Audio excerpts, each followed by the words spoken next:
Hello, I'm Sofia Arisa Mendoza from 12BSEE01. So this is my lab activity number 4. So in this activity, we are asked to write a function that assigns a letter grade to a student based on their score.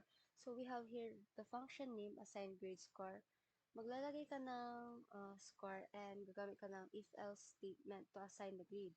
Ranges from A, 90 to 100, B, 80 to 89, C 70 to 79, D 60 to 69, F below 60.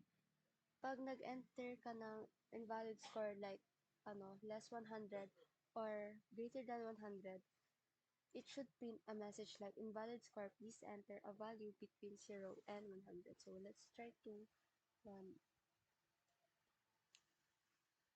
enter ako ng 0, invalid,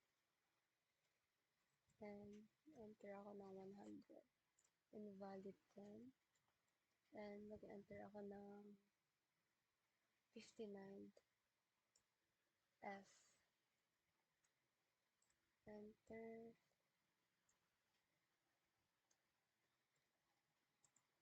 B, 79, C, 89, B, 99, no. Okay.